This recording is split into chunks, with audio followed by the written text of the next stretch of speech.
from that cutoff date, whatever day in November it is, every single day after that, you're going to have guys talking about, hey, yo, when them holiday packs coming? Hey, you heard anything about them holiday packs? Hey, I heard them holiday packs just got delivered today. Well, Playboy, I'm fixing to get straight. I'm fixing to get right. I'm about to get my money back. Right. Hey, I'm about to get my money back up. We about to be balling. Poker table about to be jumping parlays. Open up a store box. I got me a store. I got a store box.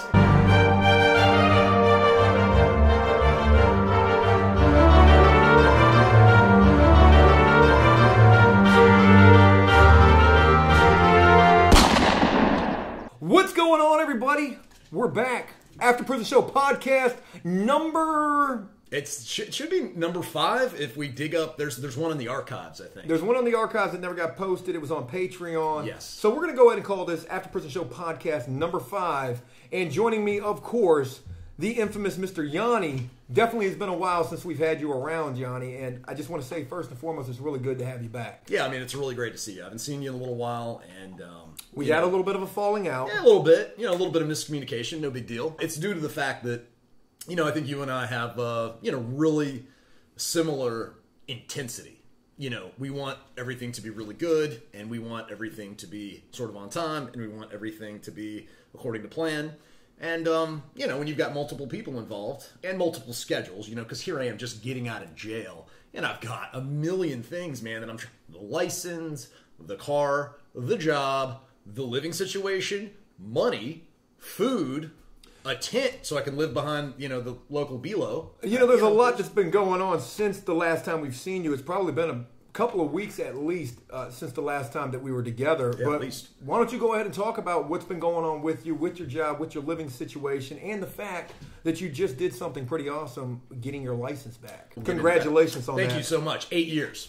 8 years. 8 years. I haven't had a driver's license since I was 18. I'm 35 now. I don't know what the math on that is. I'm guessing it's probably close to about 20 years. I think it's like 47. It's a long time. Prison, man. That's a long time. Mathematicians, all that you'll meet while locked up. Joe, there's a reason I was a GED tutor. You saw how I put that together? I mean, just like that, man. This steel trap, this thing. That's right. Steel trap. You were a damn GED tutor while we were in prison. Yeah. Crazy. I couldn't even believe they gave you that job. I can't believe they gave me a job. Apparently, I lucked out on the test. They were like, "Wow, you have the highest scores we've seen." You were able to color between the lines. So we're gonna go ahead and make you a GED tutor in prison. Yeah. They had these like 4 dots, and they were like, "Take dot number 1 and connect it to 2. Take dot number 2, connect it to 3. 3 to 4, 4 to 1. What do you got?" I said rectangle or triangle. I'm not sure. Got the job. Done deal. I mean, at least the names of shapes, so you must be qualified. That's right. You must be qualified to be a tutor in prison. That's it. But again, Yanni, it's been a while since we've met with you. We did have a little bit of a falling out. I'm at fault for that.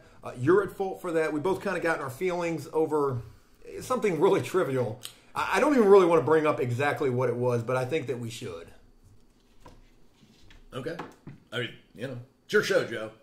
I'm just here. I'm just along for the ride. Yeah. Well, it was something really trivial. It was a tripod that you own, that you had let me borrow or gave to me. I can't remember exactly which one.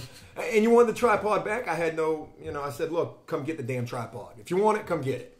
And we just didn't speak from that time. And again, we were both kind of in our feelings. I don't even remember why exactly we were. Well, I mean, I think you were really, really busy. I mean, everything with your future wife, your fiance, proposing, that had all happened. And in fact, I think I was there helping stage the proposal. You think you were there helping? I mean, what the hell kind of sense? You were there, Yanni. I mean, I think I was there. This was only a couple of weeks ago. Yeah, you were there, Yanni. I greatly appreciate the help that you put in pre-game to the proposal. Yeah. But you were right when you mentioned at the beginning, we are two similar-minded individuals. Yeah. We got a very similar personality. People argue, especially people who are kind of similar. We're good friends. We argue. It's water under the bridge now. I do apologize. Look, when you are pursuing... I know this is a little bit over the top, but when you're pursuing something, for lack of a better term, great. When you're pursuing something, when you're trying to get it as right as you possibly can in a short period of time. Right as rain. Yeah, right as rain. And it doesn't get there. And, both people want it, but I mean, it's like, it moves in a slightly different direction because not everything's going to match up all the time. You have to be in like completely perfect alignment in order to have both interested parties or both parties that are a part of the creative process to, be on the same page. And if they're not, then there's going to be some, what we would call creative difficulties. Or differences. Yeah, differences. That's good way to put it, though. That's it. There's certainly, it's nothing. It's totally like no hard feelings at all. I mean, this ain't the first time we've argued. We've argued in prison over stuff before. Let's talk about the soccer field. We definitely did quite a bit of arguing on the soccer field. Yanni, would you just relax? Just shut up! You're going to get kicked out of the game. Yanni would get so, for lack of a better term, butthurt sometimes on the soccer field because this is one of the most athletic dudes that I've ever met in my life. I mean, let's go ahead and just show the picture right here from Yanni's Facebook that he doesn't even know that we're going to include with this podcast. Oh, man. Of Yanni looking like he's totally out there on the steroids. Neither here nor there. But he's... Good genetics. Yeah, good genetics. Nice way to put it. But you're super ripped, and it's just a good reference to, reiterate the fact that you were really into fitness, you're really into sports, you're very competitive. Hey, look, let's move on and talk about some prison stuff. There's no top. With the fact that, the holidays are coming up, Christmas is about to be here, right around the corner. Yeah. This was something that I wanted to address in a video. I want to address it with you instead. We're going to do it here on this podcast. But holiday packs in prison. Now, for people who may not know what a holiday pack is, Yanni, give your best definition of what that actually is. I just hit the motherfucking lottery. You got the lotto bag coming in. Oh, man. And see, the thing is, like, one thing about the holiday pack, just to preface it, is like a lot of times you have to like put your ear to the street, to find out when it's going to come. Because when it hits, it hits huge. You know what I mean? But it might be a week late or whatever. Oh my God. That's classic right there. But let me just stop you right there. Yeah. We're going to get right to that. The holiday pack is this specialty type of commissary that you can order. These are things that are not readily available on regular commissary, and they come like 4 times a year. The Christmas one is usually the biggest one because this is what guys' families or their girlfriends or whoever they got sending these packs to them, they're doing it for Christmas time. And again, these are something that are highly anticipated, highly expensive, specialty items. But you're right with what you just said about the fact that, once these things are ordered, because the cutoff date, I think, is like November 28th or something. I was looking this up. That's the only reason I know. I thought it was before that. Maybe it is. But once they're ordered, from that cutoff date, whatever day in November it is, every single day after that, you're going to have guys talking about, hey, yo, when them holiday packs coming? Hey, you heard anything about them holiday packs? Hey, I heard them holiday packs just got delivered today. Well, Playboy, I'm fixing to get straight. I'm fixing to get right. I'm about to get my money back. Right. Hey, I'm about to get my money back up. We about to be balling. Poker table about to be jumping parlay. Open up a motherfucking store box. I got me a store. I got a motherfucking store box. You got $50 coming in holiday pack items, which isn't all that much. It is a fair amount of items. Can you say crush game? Because when you get those Zachary chocolate-covered peanuts and they're $5.75 and everyone's like, shit, that's way too expensive. It's time to open the bag and they're gone in like 30 minutes. Those are amazing, by the way. Yeah, the chocolate-covered peanuts, they're a major hit. The cappuccino. Oh, God, the cappuccino. Yeah, because you can't, these are all items that you can't buy on the regular canteen. There is no way to purchase them, so...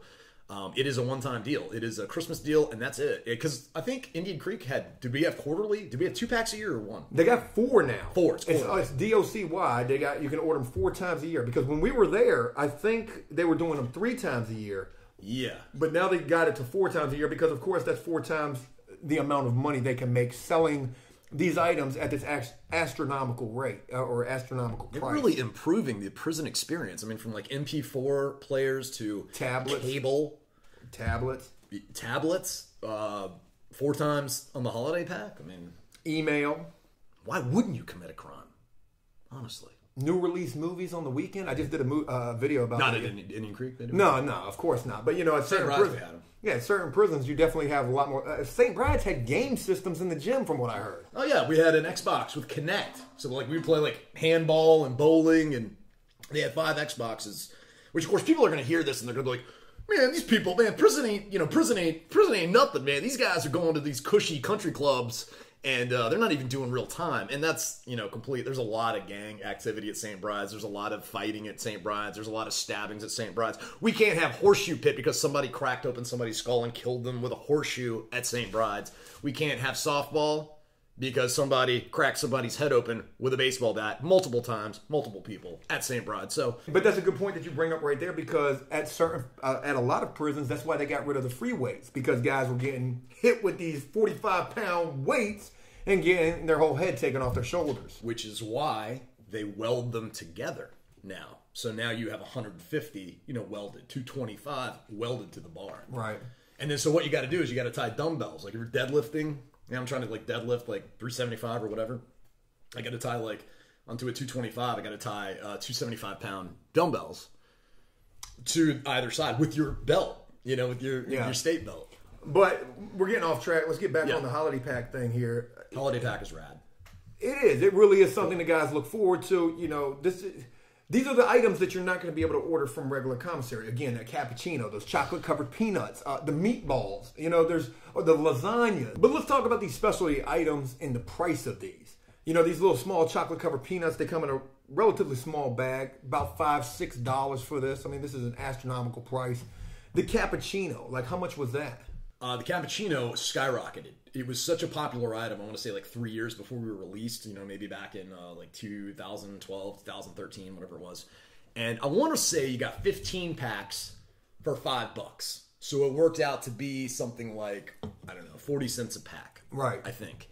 Then so many people bought them because it had a ton of coffee in it. And you got the coffee, you've got the cream, you've got the sugar. I mean, and it's just done up right. You got French vanilla, mocha. This is Starbucks in prison, basically. Oh, absolutely. Absolutely. And then ice cappuccino. Remember we, do those. We throw the ice in there and then that's a video that's coming real soon. It is actually Starbucks in prison. Yeah, absolutely. But the price on these things, it pretty much doubled. I think it doubled, and then it went more. It went from 5 to 10 to 12 because people bought so many. I mean, these people are such snakes, right? You know what I mean? That as soon as we find an item, because you're constantly looking on the store and on the holiday packs. If you don't have a lot of money, you want to find the best deal, something that's going to stretch. And at $5, that's stretched. Yeah. You take some coffee and then put half of one in there, and you're good. And that's 30 drinks. And think about the cereal too, because they sold bags of cereal, and this was something that we weren't getting at all. So cereal, the Apple Jacks, this was a major item. Yes. And I think a bag of cereal was $5, $6, maybe even $7. It was pretty expensive. But the reason that I'm bringing up the prices of what this stuff actually cost, buying it directly from the holiday pack, is once guys would get this, their family has gone out of the way to scrounge up some money and send them the items that they can. Immediately when they get it, they're like, "Hey, yo, I got a bag of cereal for sale, $20, $20 for some Apple Jacks." Oh, listen, man, it's like the New York Stock Exchange. When I got a $20 bag. Hey, let me get a $5 bag of coffee. Let me get 3 of those bags of coffee for $20. Come on, it's got a Cadillac Pro. It's a great price. Come on down. I got 73 sodas. Let me get that thing. So yeah. It's nuts. And everybody, it's like a free-for-all because there's a lot of people that they're not accustomed to getting stuff. That Christmas pack is the one thing that they get every year. And, when they get it, they make sure everybody knows that they have it. They walk in like Rico Suave with the commissary holiday pack bag.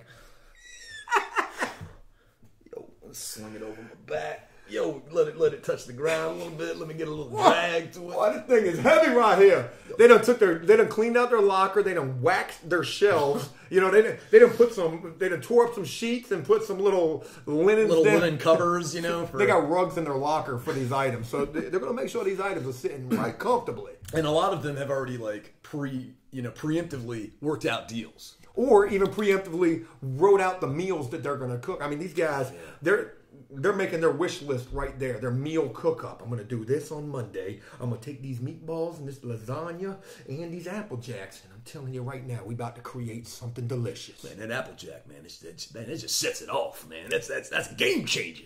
That's a game changer. Legitimately, it really was, though. Apple Jacks on lasagna? Yeah, that's a game changer. Yanni, Apple Jack lasagna. Just hear me out now. I know this is going to sound crazy. Applejack lasagna, ice cream. No. No. No. I got to tell you, that last, the Doritos beef jerky and beef jerky,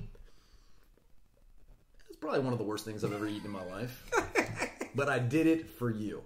I did it for you. That is why you're so awesome, Yeah, Johnny. that's it, man. But let's keep this thing moving because we got a lot that we need to address. Let's talk about what we've already said. You know, after that cutoff date of when you order these holiday packs, everybody's got their ear to the street, just like you were talking about. They want to know when them holiday packs are coming. They're asking the guards. They're asking the warden. They're calling home to call the police department. Hey, any word on when them holiday packs coming? I got some information, by the way, on a cold case. Yeah, dude, there was the one guy that he was the guy that was supposed to make the move to put me on common fare. He was the, and I'm not trying to denigrate, any religion at all. This is just what happened. He was a guy. What is common fare? Oh, common fare is, it's a religious meal that eliminates pork, red meat, and all the food is uncooked. And there is no... It's the healthier alternative of the prison meals. Oh, yeah. Common fare. This is, you got your Muslims eat the common fare. The Jewish guys eat the common fare. Sure. There's probably some other guys who get it. There's guys who get on common fare who don't do it for religious purposes at all. They just go through the steps because you got to go to like religious services for like how long? 6 months. 6 months. Catholic service. And if you're not going to religious service, you got to go pay a chaplain's assistant to write your name down. That's what I was getting to. The chaplain's assistant. What was that guy's Paul. name? Yeah. That was it. Because I got it written down in here. We were going to First class. We were going to talk about Paul. Once these holiday packs would arrive, I mean, we've gone weeks with everybody talking about, they're here. They're not here. But once they do get there, it's an institutional lockdown. I mean, you don't even know what's happening. You think the president might have just landed on the rec yard. Lockdown! It's only the holiday. I just literally broke this chair. I'm so glad I didn't go sliding out of this chair. Do you need a new chair? No, I'll be all right. I'll make it for the rest of the podcast at least. You want a boost? No, I'm okay. Okay. But it's an institutional lockdown when they go to hand out these holiday packs, and they call it by building. Building 1, and they call your name. Yes. Now, here's the crazy kicker. This was something, because a lot of times I wouldn't get a holiday pack. And it's a really messed up feeling when you're sitting there and you know you're not getting a holiday pack, and you're watching as everybody's getting their names called. The CEO comes in, he's like, listen up for your name to go to get your holiday pack. And you got the whole housing unit, everybody's got their laundry bag over their shoulder. They're ready to go get it because they know they got them a holiday pack.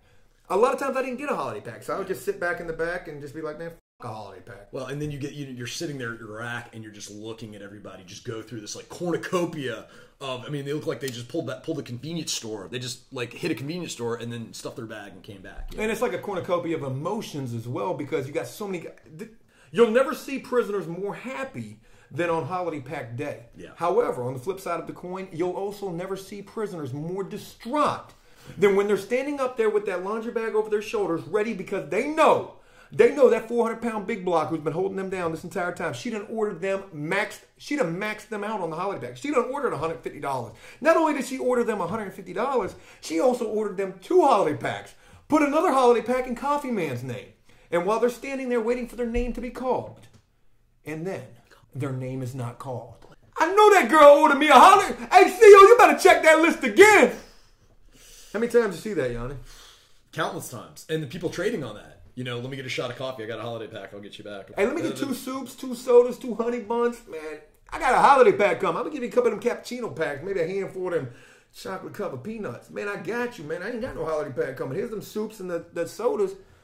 And then you just got to kind of have to take it. You know, if they're coming with money, I mean, you're kind of a real petty dude. It sucks though, because you plan on stuff. It's such a big event, commissary and stuff in your locker full of stuff. It's like, if you're like me and you kind of have a plan for it. I mean, this is day 1, this is day 2. I've waxed the shelves in my locker. I'm ready. I've got the sheet cut up, put on you there. Waxed it? No, I'm just kidding. I don't think you are kidding. I believe you. Dude, I used to live like a Viking in prison. I didn't clean. I never cleaned my bunk area. I would have Coffee Man clean my bunk area because he lived right next to me. For a shot of coffee, he'd be in there sweeping underneath my rack and all that. But, You did have a few, I had a few employees, I guess, for lack of a better term. Yeah. Which is good. I mean, I had a laundryman, $2 a week, washes my clothes whenever I need them. Folds them. Puts them right there on your Johnny bed. Deal. Johnny Deal, a.k.a. the Panty Sniffer. I called him the Panty Bandit. Oh, Panty Bandit. Yeah, that's it. Panty Bandit.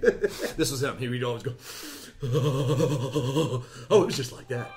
I want to move on to one last topic. I did have a lot more topics, but let's just touch on such a horrible way to phrase this. But I want to talk about the chaplain's assistant, because we mentioned this a little earlier. And there's a lot of things that go into this. The chaplain's assistant. These are prisoners whose prison job, I think it's a prison job. I'm not exactly sure. But these are guys who work with the chaplains who come in from the street. These are chaplains who take the time out to come hold church services inside of the prison. The ironic thing about this is, and I'm not even sure it's all that ironic, but the prisoners who would tend to be these chaplains' assistants, these were some of the most conniving, sneaky, weasel-type prisoners, and also, in a lot of cases, kind of perverted as well. Yeah, I mean, porn salesman, which isn't, in and of itself, you got to have porn to survive in prison. It's just a critical part of the process. But it's weird when somebody pulls it out of a Bible, out of like Leviticus or like, Psalms 3:28, and I'm like, walk in the enlightened, and then here's, like a ass to mouth shot, bukkake thing. I remember the one that was like passed around where there was like a duty shot that was like really like everybody had to see that. Yeah, it was a guy that was like a fat guy with a teardrop. He ended up getting his ass kicked by some juggalo. That was a story that I wanted to tell on here. That was the guy that was faking, thinking that he was a juggalo, telling everybody he was like this high-ranking juggalo gang member. And then a real juggalo dude came, called him out. He didn't know his shit. Little guy. Yeah, and beat his ass right there at the back door. This was in your housing unit. Yeah, punished him. So this was when you were in 3A because I was in 3B. And I remember this happened at rec time, and everybody was like, "Damn, did you see what just happened to such and such?" What was his name? I don't. Big fat guy. He was on landscaping crew. Yeah, like used to drive a tractor around out there. Yeah, he had a sweet job. That's another sleaze bag that had a really sweet job. I mean, I guess it just takes an enormous amount of ass kissing. But he was also a snitch, if I remember correctly. I think I heard like some little rumors through the grapevine that this guy would tell on you for nothing. And I mean, it's not hard to imagine because of the sweet job that he had where he was working outside the fence. He's in the face of all the police or the guards and the higher ups. That's an interesting topic for another time. But I mean, we all know snitches have their, there's a legitimate motivation. Okay, you want to get a time reduction or what? You know what I mean? Something big. And I kind of understand that. In the jail, that's the deal. Sure, but when you get the prison, there's not really an incentive in it. Yeah, I mean, for like a bed change, an extra tray, maybe a job prospect. Maybe a job. Yeah.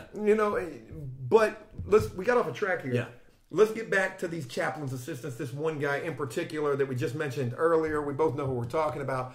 You're right. It's crazy to see this guy who would I was the porn kingpin at the prison. There's no denying that. I had that on lockdown. Porn, pen pals. Yeah, so I kind of felt bad that, I was contaminating the holy world of the prison. Here's this chaplain's assistant who's walking around with these shots. Were you supplying him? No, I wasn't supplying. I didn't supply anybody. Okay, you couldn't come to me and just be like, "Hey man, I heard you got the shots." And if you did, that would have freaked me out because I tried to keep this on the low. I had a couple of really sleazeball guys who they were my salesmen, and these guys just did this. One, they made some money from it, but two, they got access to the shots as well. I got just to illustrate a point here. I know a guy named Chris, good buddy of mine.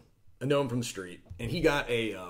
There's a magazine called like Ass Man or something. Is that Buttman? He had an entire magazine. This is like an American Express black card. If you get a Buttman magazine in prison, because you would think, I mean, this is just a magazine. What are you going to do with a magazine? How is it that valuable? One, you're getting this Xeroxed. So you're going to need connections. You're going to need either somebody who works in the library, somebody who works in the school, somebody who works as the chaplain's assistant, possibly has access to a printer, or somebody. Sure, I used to copy betting lines and spreads for Rico, and I never did shop, but Rico and somebody else. I don't remember. I forget the name of the yeah, I know who you're talking about. I think he's locked back up now. Rico?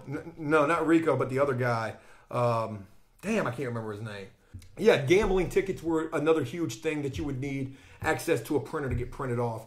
But back to this Buttman magazine, you get this thing printed, you're going to make hand over fist dollars. A page in that magazine is probably $5 or more. And you'll never know who's got those Buttman magazines, and you'll never know who's got those prison porn pictures like how I was getting it. I didn't know until like 2 months. I ate lunch with this guy every day at Common Fare. That was me and him because we, have a long history together. Like my sister taught at a Catholic school that his mother, they had adjacent classrooms. I mean, everybody in the family knew his family and so on and so forth. And I never found out until it was like a week before he left that he had the magazine. And I think he got it for like $150 or something. $150 for a magazine. And that makes And that was a sense. steal. Yeah, absolutely. Because I'm not even going to lie to you. I was on the prowl for one of these magazines. And I want to say that was the price that I was willing to pay to get it because I knew what it was worth. I knew It's a license to print money. That's the best way you can put it right Yeah. now. You're going to print money.